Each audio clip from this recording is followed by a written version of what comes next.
All of you on Facebook and Zoom, Happy New Year. Bear with us a few more minutes as we get ready at the temple.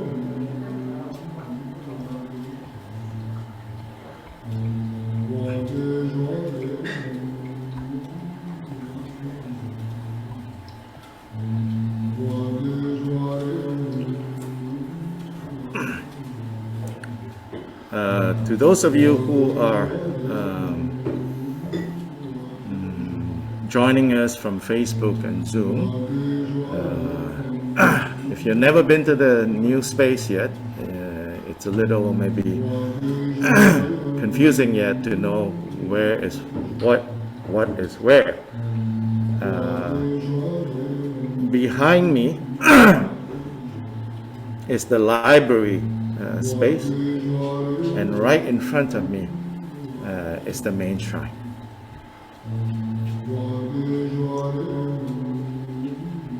Don't worry, May, they can't see you.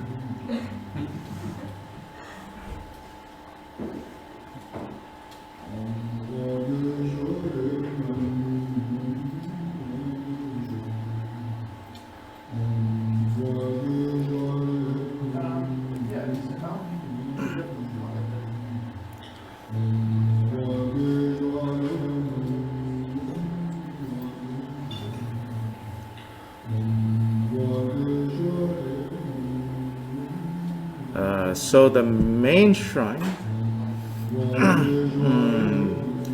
for many of you who are more familiar with the Tibetan style of setting up the shrine, the practice hall, and where the teacher teach, you're more familiar with the teacher sitting in front of the main statue with their back towards the main image. So that's the more traditional Tibetan setup, also Theravada setup, and also even Chinese setup.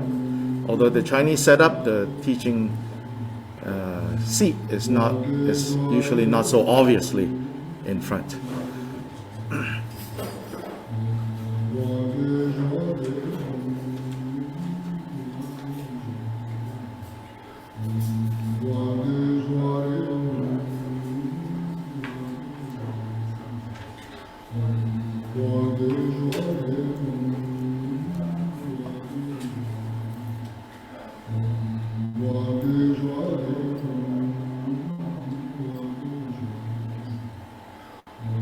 No, I'm not trying to control you, Maurice.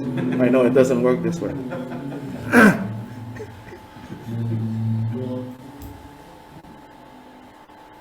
You were welcome to have their coffee whenever it's ready and sit down. Is that right? Yeah. Just help yourself. There's tea. Is the only tea I found? There's a PG tips this big. Oh, okay. And there's going to be hot water too, just through the doorway. we are setting up for people coffee, tea, and all of that going on. Anyway, coming back to this explanation. So then, in this new temple, because we have more space, and because in the last temple I wanted to do this, but that space is not practical. So in the new temple space now, the teacher seat is on this end, facing the main shrine. And this is the tradition that you find in Bhutan. Bhutanese temples, monasteries, shrine halls, they have the teacher seat across from the main Buddha image. So I'm pretending this is Bhutanese center.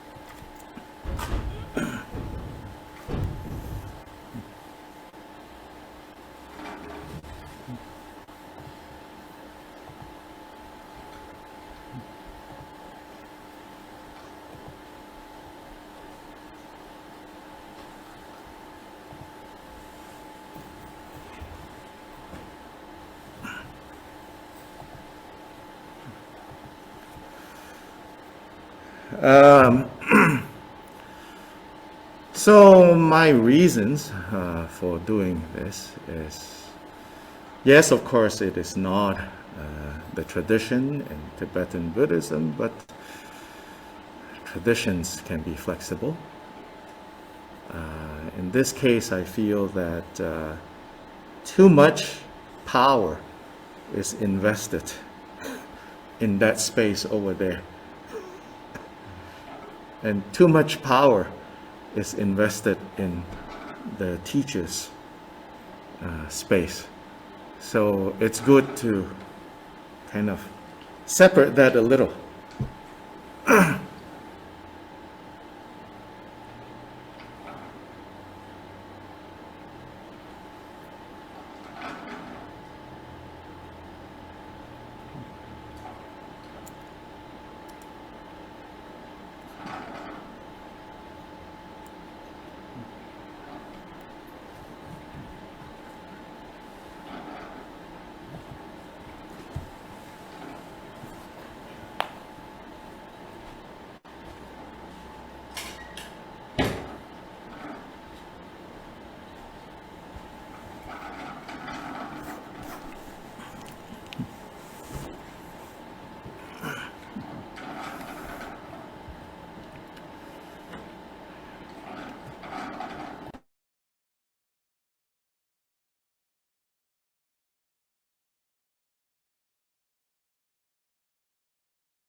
Everything is new at the temple and everybody is still a little lost. So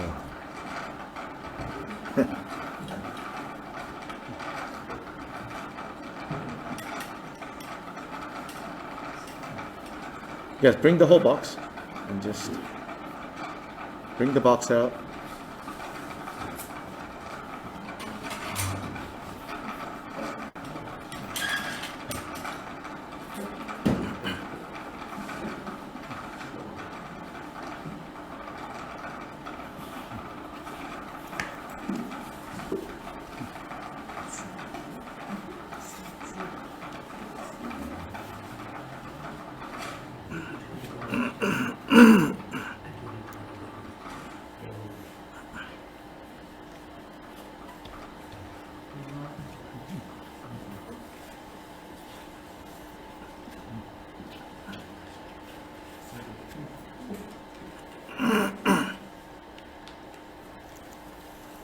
Okay, leave that box on that seat.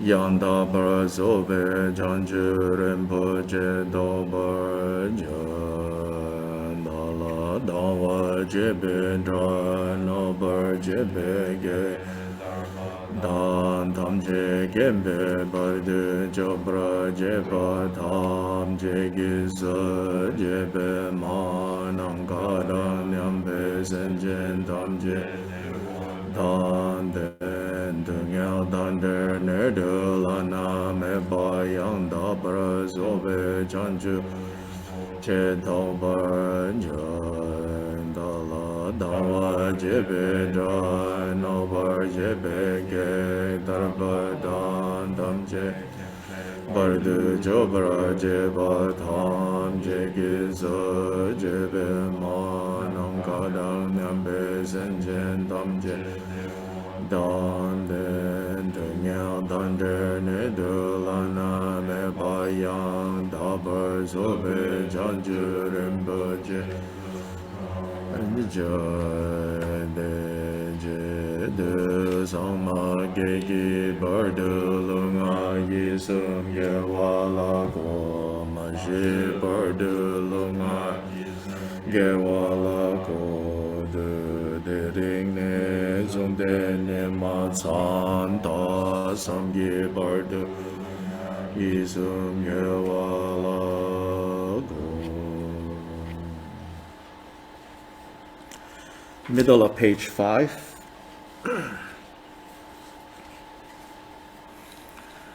Sanje Jodan Sagi Jonam La Janju Bardu Dhani Gyabzu Je Dhagi Jinsa Gibe Sonangi Dola Benjir Sanje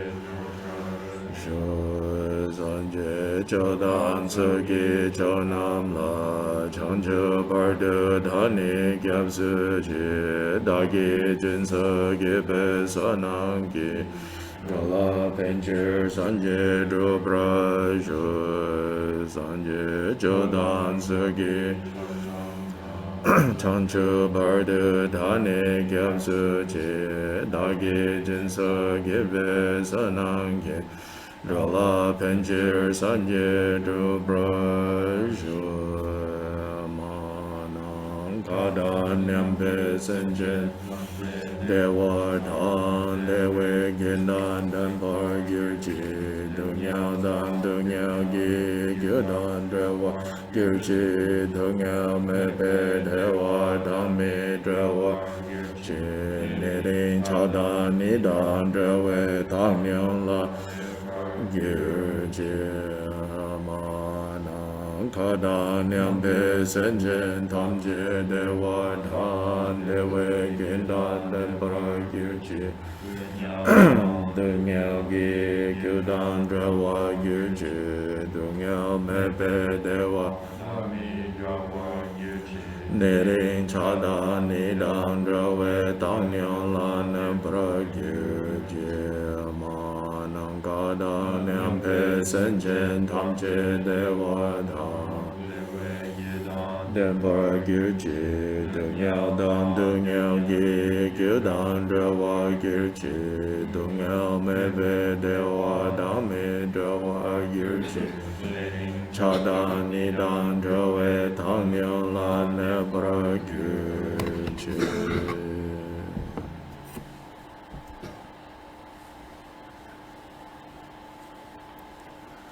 Now page 15.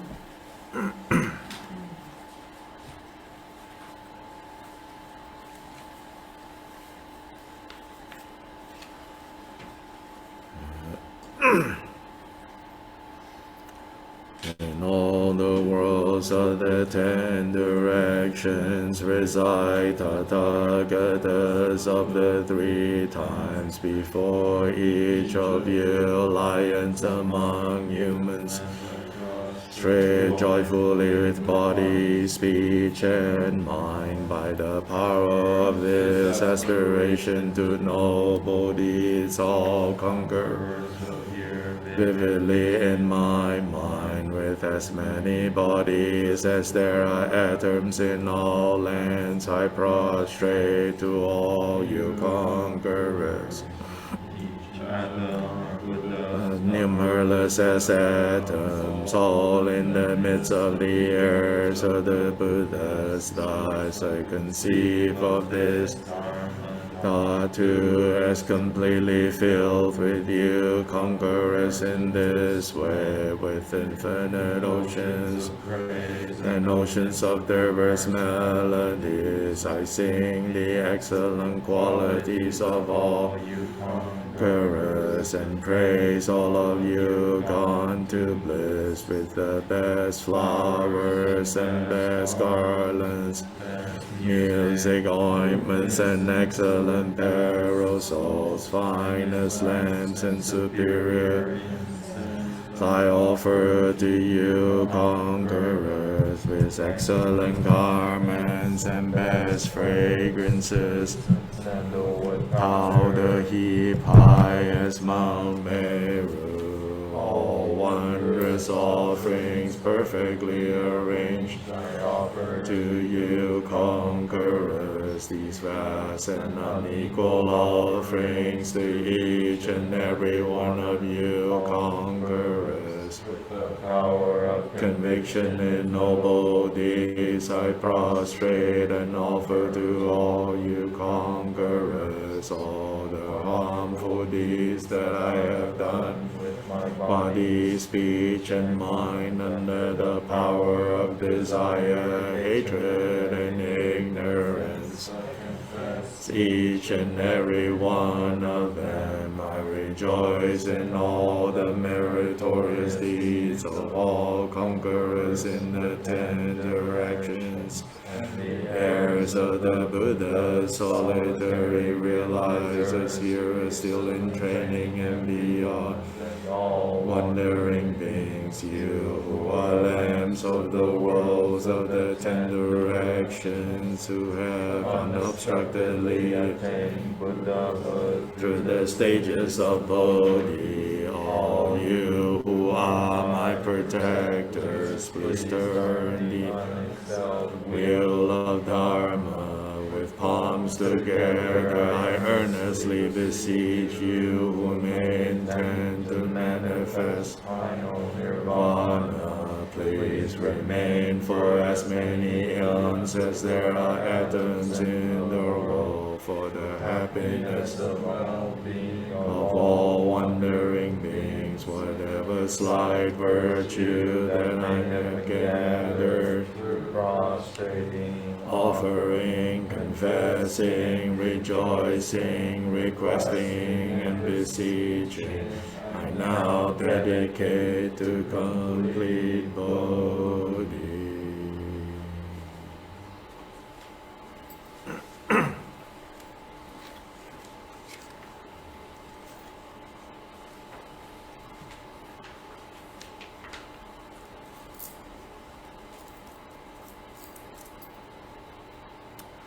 Now you can just listen. Most of you don't have this.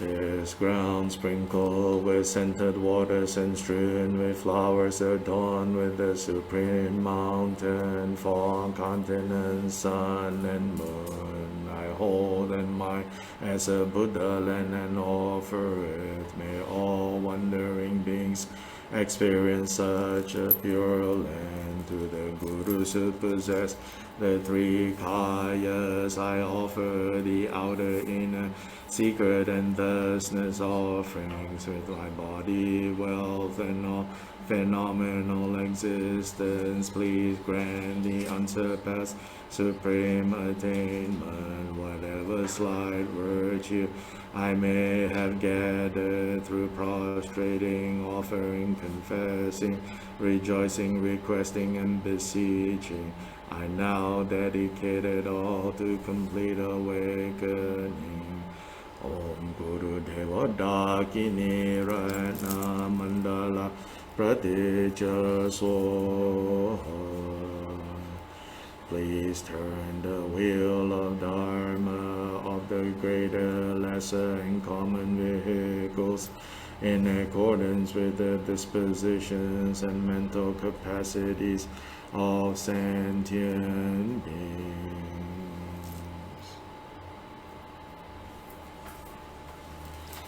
Namo Guru Durje Jamantile Narodhama Mida Popadu Jidin Gungadin Sunden Zawe Lamesha Sajula Mahidam Chogyong La Sova Dev Soda Gyujin Jilo Kyaben Gidome Zamlingen Dapeton Sunya Laka Some Gyawa Doje Jamba Jidin Gumpushala Dodo Tato Sange Kyolame Jinjilo Shi Tujeje Nige Mumbasa Negyan Sendo De Dodo Burjin Jilo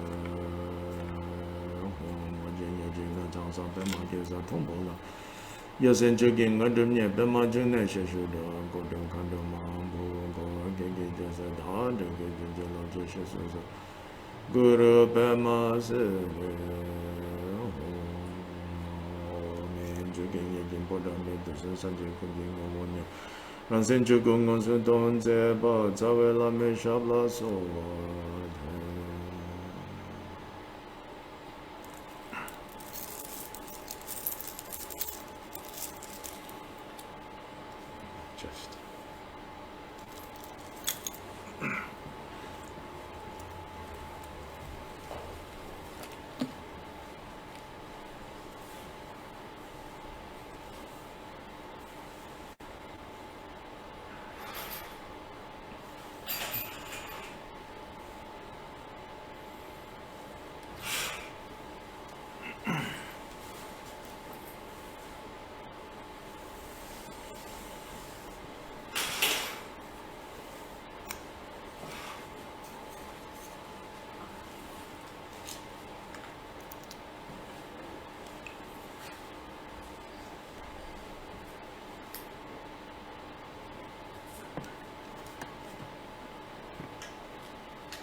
So again, good morning and good Happy New Year. Good Happy New Year. So this morning at the temple, we have 1, 2, 3, 4, 5, 6, 7, 8, 9 of us, including myself. Last night at the temple, we had 21 people. Then maybe 1 or 2 also turn up a little bit later. So this is all really good. Glad to have you guys at the temple. 9 of us. That is very nice. And of course, all of you that are on Zoom and Facebook.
sorry, still figuring out temple, where the sun is coming, whose eyes are being blinded by the sun.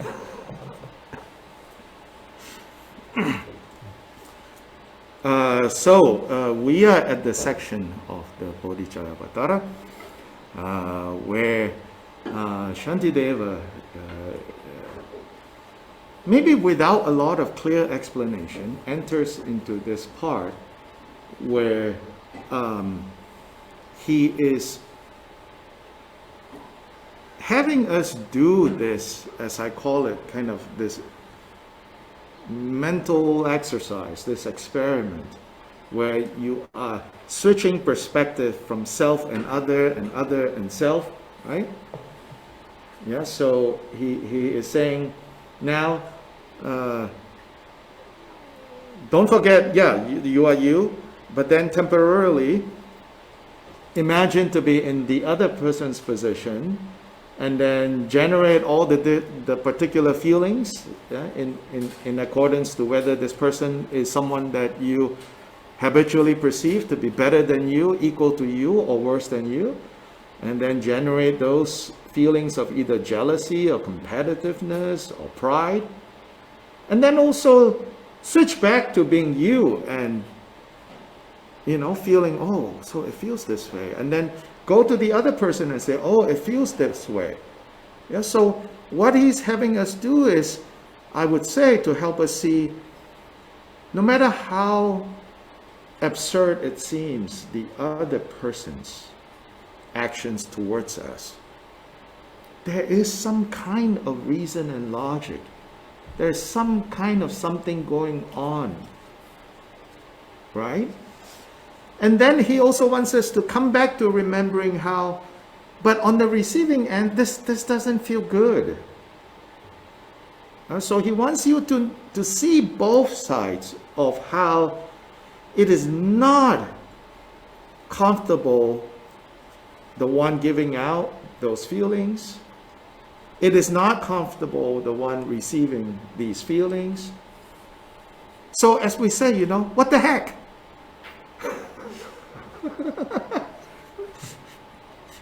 Why? So this exchanging self and other practice, often when we hear of that, we think, okay, let me jump in the fire and die on behalf of someone else. So in some ways we're like, wow. But then on most days we're like, no, I can't do those things. Then we think, you know, this exchanging self and other is something impossible. But where Shantideva is giving us this exercise, it's something very doable. It's what we call, put yourself in the other person's position. Put yourself in the other person's shoes. Don't forget to do that. Most of us forget to do that. I forget to do that. But try to do that more.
We take safety very seriously here at Urban Dharma. See?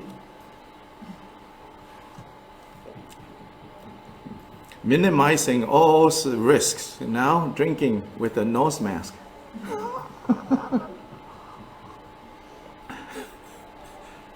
The funny thing about this nose mask is because we are so used to the mask covering the mouth, so when you drink or eat, you try to push it to your nose. You forget where your mouth is.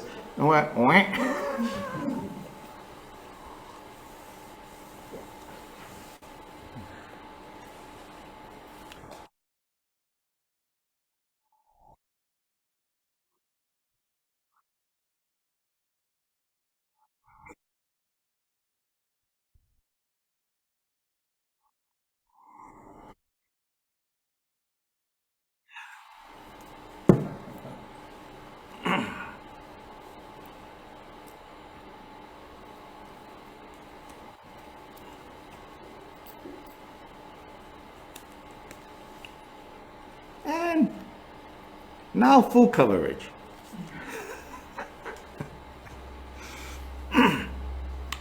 Don't forget that karma is action, and action produces results. So don't talk about karma like it's fate, you know. People are like, oh, it's your karma. If you're going to get hit by a car, you're going to get hit by a car. If you don't get close to a car, you're not going to get hit by a car.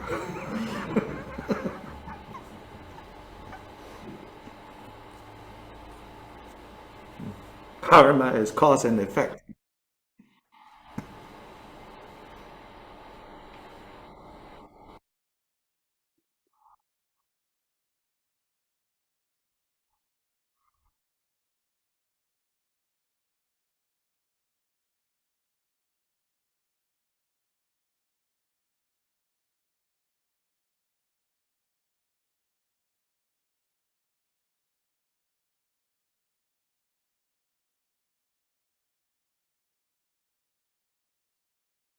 So in this, so far we have covered, right, three. Shantideva says, you divide people into, for this exercise, he says, you divide people into these three groups. Those that you kind of instinctively, habitually think, oh, I'm better than them. And then those that you instinctively, habitually kind of see as equals. And those that you think is greater than you, better than you. So he says that you can think of people as falling into these three groups. Then with regards to these three groups, you train to see, right, the pointlessness, the ridiculousness, and therefore give up, right? These three things called, the first one that we looked at is with regards to those whom we think are less than us. There, he says, let's try to understand why they might be envious of us, right? Because now we're exchanging. So it's actually, look at envy.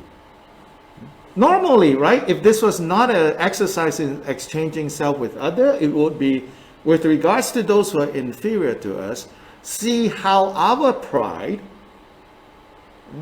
is not good, is damaging, right? That's the straightforward one.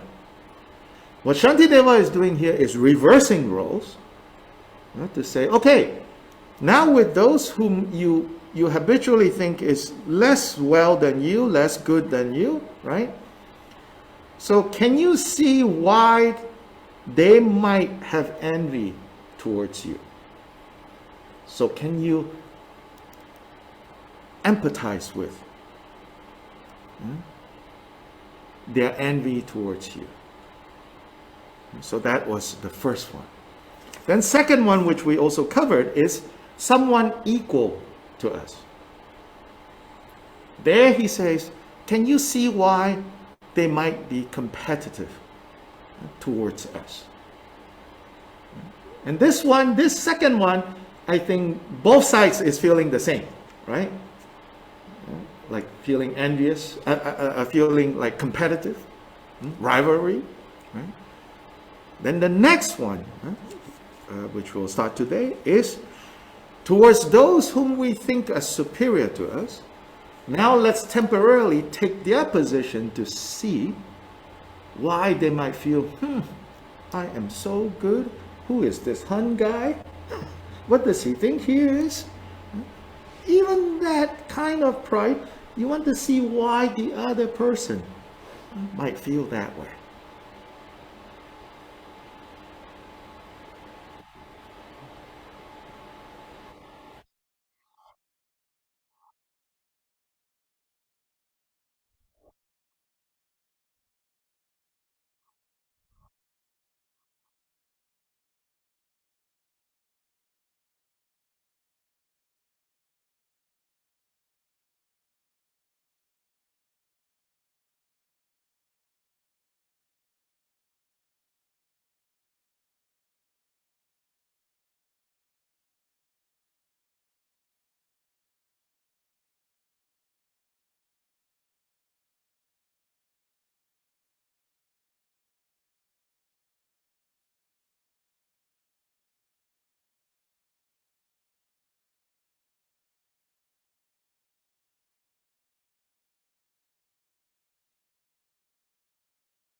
So here 154, 151 to 154 of chapter 8, the chapter on meditative concentration.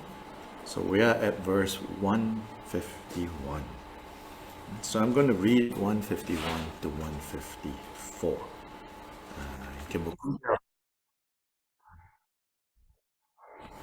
So Khenpo Kumpel identifies this particular number of verses as the third group, the third training.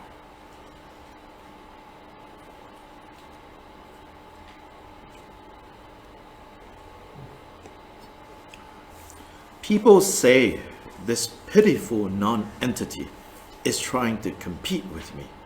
But how can he be on a par with me in learning, beauty, wealth, or pedigree? Just to hear them talk about my excellence, my reputation on the lips of all, the thrill of it sends shivers down my spine, a pleasure that I bask and revel in. Even if he does have something, I'm the one he's working for. He can keep enough just to survive, but with my strength, I'll steal the rest away. I will wear his happiness away. I will always hurt and injure him. He's the one who, in samsara, did me mischiefs by the 100.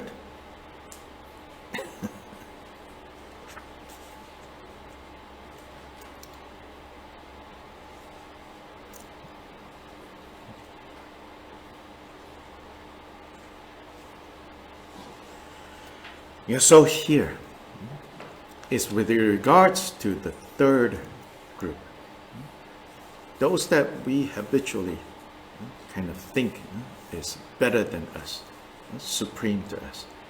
So now Shantideva says, now put yourself in their position and see how they will feel, towards us. Want to compete with me? how can this Hun guy compete? In learning, in beauty, wealth, or pedigree, I'm much better. Has he not heard how people talk about me? What is this guy? And then really this part, right? These four verses here fully shows you how, in a way you could say, like how ugly pride is, how self-absorbed pride is. Now, Shantideva wasn't just talking to a general public, he was talking to his fellow monks. So particularly at the end of 154, those two lines, he's the one who is in samsara, and he did me negative things many, many times in the past, and that's why now he deserves to be this pitiful nothing. So this is sometimes how we can misunderstand the Buddha's teachings on karma. I mean, we will not overtly talk like this. I hope not. But on some deeper level, we might have this feeling like, well, the reason why they're so miserable and now they're serving me, working for me, is because, they must have done things against me. So now, it's just karma playing out. Sometimes, we might feel this way. But Shantideva's point now is this. Okay, regardless of that, can you see? Now, right, he doesn't explicitly say it here. Now you switch back to you, the one that is being derided, the one that is being put down. And it's like, no, this is unpleasant. And then standing on the other side, right? Can you see? This is really ugly. This is really uncouth. So, seeing the ridiculousness of both the one, having these feelings, the one being the recipient of these feelings, or maybe even these actions, again, nobody feels good. Nobody wins. Again, what the heck? Why?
So let's see if there are any questions, comments about this.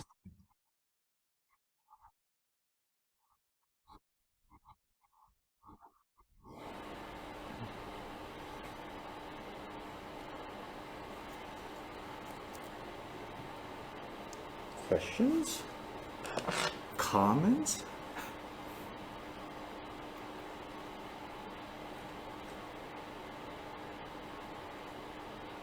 I think this section in Shantideva has been rather mysterious to some people in the past.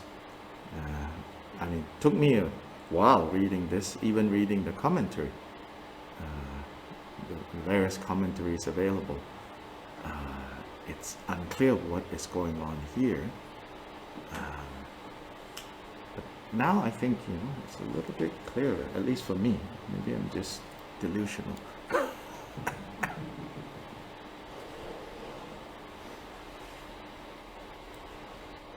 It makes me think of that term microaggressions, where, we don't even hardly know that we're putting someone else down, or that we're being insulting or something. It just seems like so subtle. Yes. Yeah, with regards to the third, sure. Thank you.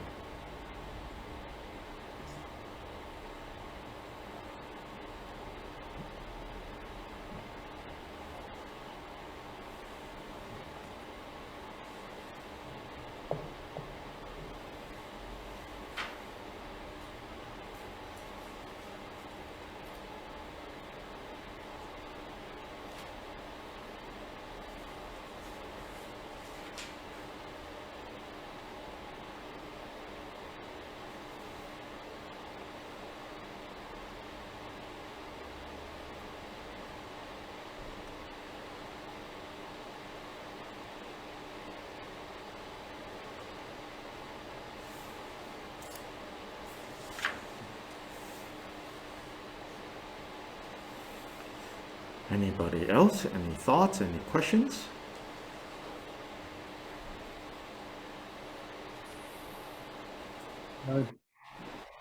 Yes, Peter. Just a comment, Dr. Lee, is that I've been thinking about this, and it seems quite a difficult thing to practice, and I'm just even wondering how to practice this.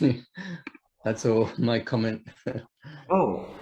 Oh, come on, Peter. You do it all the time. You're a considerate person. I think it begins there, right? Being considerate. It's not as heroic, it's not as mysterious as I think it sounds. It's already what we do. Now we want to do it with understanding and awareness. I think we all have this capacity, this decency to be considerate, right? And we were taught as a child to be considerate. Oh, I hope, most of us were taught as a child, to be considerate.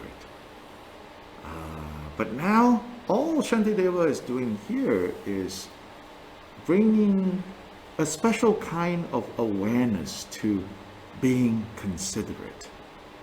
Yeah. So it's not that hard, really, Peter. I'm not talking the exchanging self of other, like, you're on the Titanic, should you get in the lifeboat or not? I don't know, like, should I push this person and so that I can get in? In that moment, you're probably like, oh, I have real important reasons why I can't die, because I have to teach the Dharma. Yeah, that is difficult, if I was in a Titanic situation, I really don't know what I'll do, right? Yes, that kind of exchanging self and other. But Shantideva is not expecting us to just start there. He's expecting us to grow what we have been taught, all of us, I hope, from young. At some point, somebody have said to us, try to be considerate. especially those of you who have siblings, probably, more so than, those of you who don't have siblings, like be considerate. Yeah? Now be considerate with full awareness of, right? When we're a child, like being considerate is just like so that you don't create trouble. And that's it, right?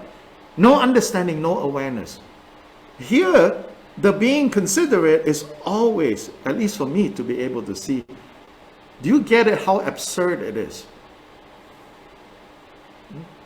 To create situations where due to your unhappiness, you lash out, then the other person is unhappy, then for the next few days, everyone is unhappy.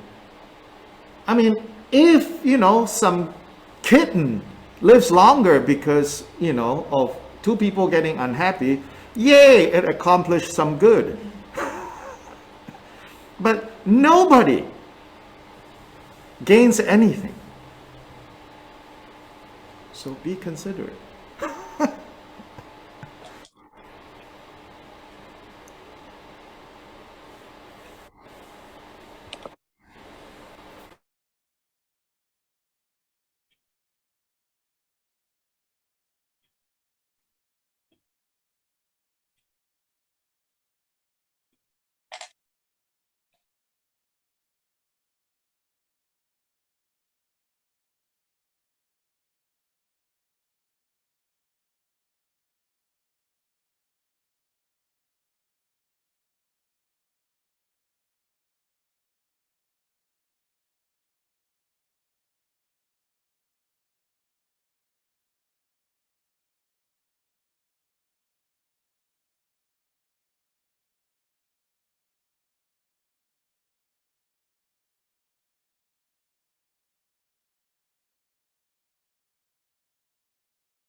Veronica, you had something.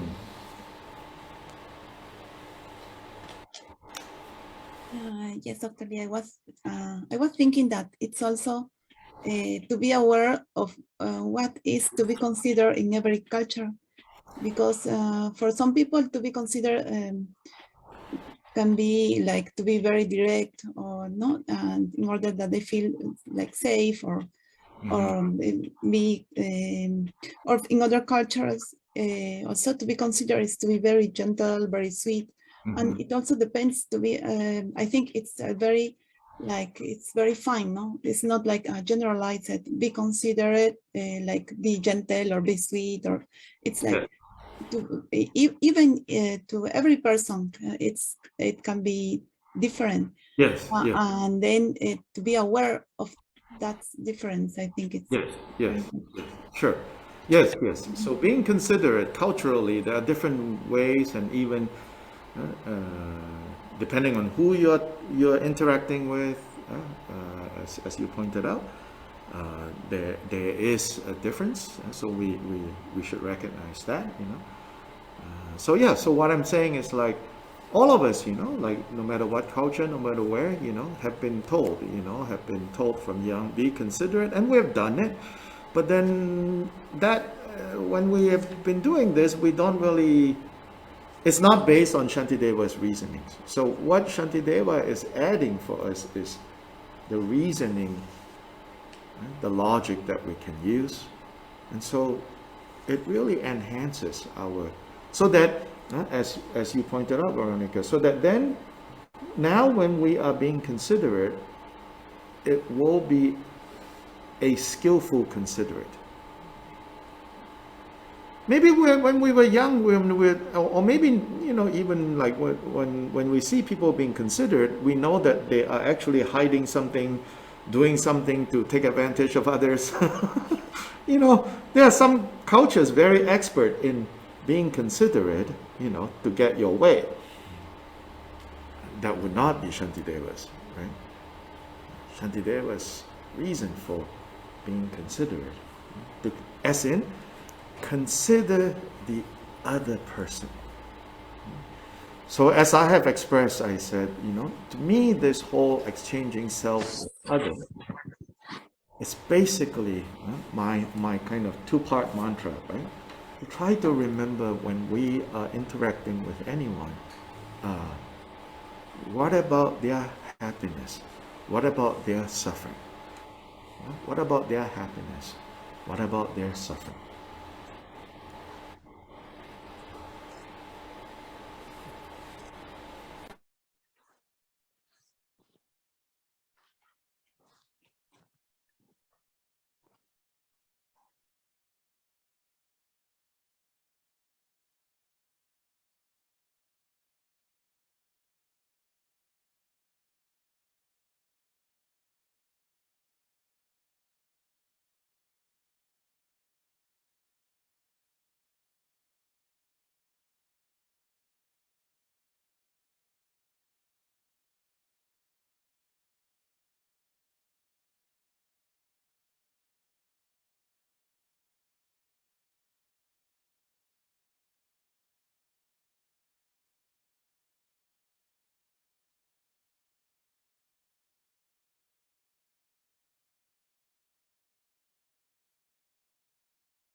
Joe, you have a comment? Yeah, but the section you just read, the part where he talks about,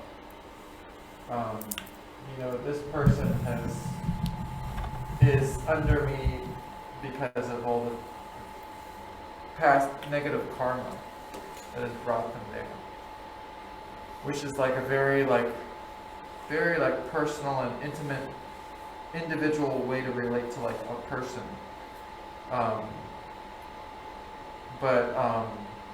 So I was trying to just think of in this culture, there's not a real sense of that kind of karmic history and past. But on the other hand, there are very popular notions of like of whole groups of people. You know, oh, you're poor because of all of these reasons. You know, there's a reason why, and that sense of entitlement versus like how you feel about other groups seems really similar to me to that the feeling I get from those verses. But it also seems different that it's a more generalized notion of groups of people. Here, right. Well, and in here it's more like Personal. Yeah. So Right. So thank you for that observation. So I will repeat briefly because I'm not sure you all can hear or not because over Zoom and Facebook. So Joe here in the temple said that the verse 154, right? It says it brings in Shantideva brings in this point, like, you know, so when you are all high and mighty, and you look at someone that you know is lower than you, or you think is lower than you, and you think that they are jealous of you, then you say, the reason why I'm doing well, you're not well, is because in the past you have done negative things, you have done bad things to me, so now I get to be kind of lord over you, I get to be better than you. So Joe is pointing out that in this verse, in this section, the first thing he sees is that the situation is brought into personal terms, like me and this person has a long karmic history.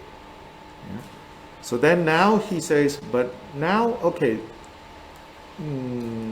so seeing that, then now thinking of here in the West especially, when people don't necessarily think in terms at all of this karmic history that goes many, many lifetimes, he says, but nonetheless he can see how we have a version, a type of this kind of thinking, which is these days what we call privilege. That the privilege that you're born into, because you were born to particular parents, living in a particular area, that particular socioeconomic background, particular skin tone, particular type of education, with a particular accent, you might think, well, I'm this, I didn't choose this, but then you are that, and that's your situation. Well, so privilege, well, I enjoy these things, but I didn't ask for it. It's not my problem. It's not my problem that you are born in the wrong neighborhood, born to parents with, funny accent, and people look down on the way you talk. It's nothing to do with me. And so there's also, even in this context, where people don't think about karma in many lifetimes, it's also easy to let our version to seem justified. So I will add here, what Shantideva wants to see is that even standing on the other side, it can feel like there is some justification. But whatever justification that you think you have, if at all there's any justification, you should not use it to harm someone. But you should use it to excuse someone.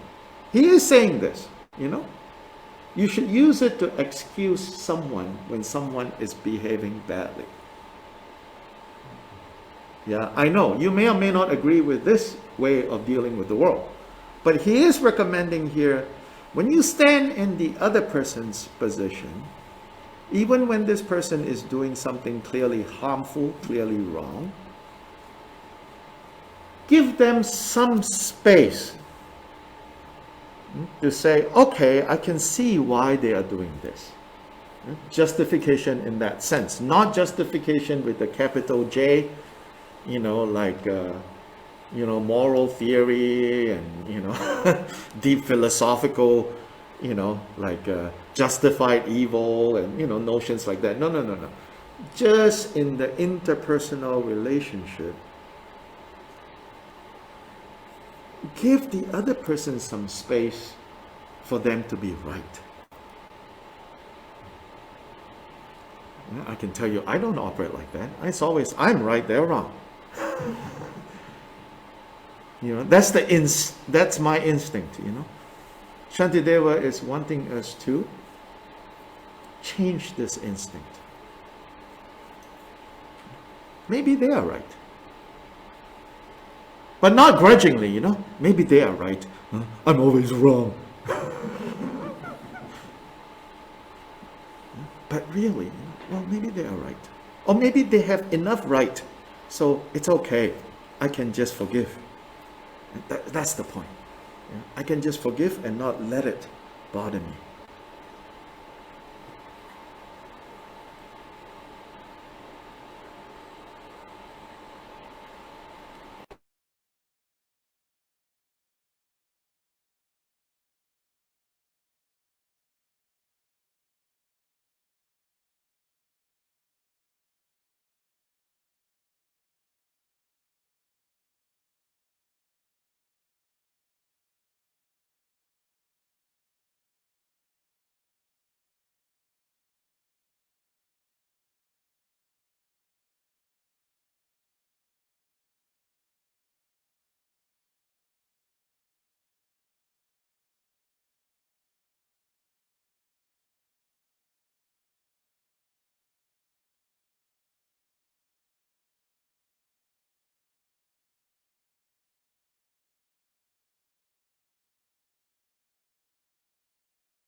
So now we'll take a quick break. Before that, I want to share with you. This is Happy New Year greeting. This is from Joe, who made that comment. Joe's daughter, Ophelia, drew this for all of you. Happy New Year.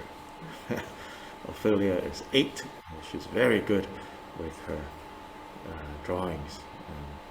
I told her she'll be able to get lots and lots of money.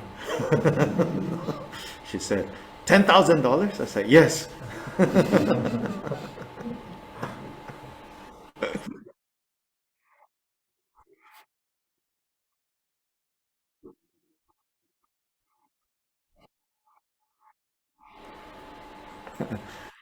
Yes, she also drew the cat. Yes, Leonard asked, sitting on the window. She's also the one who drew the cat. So let's take a break.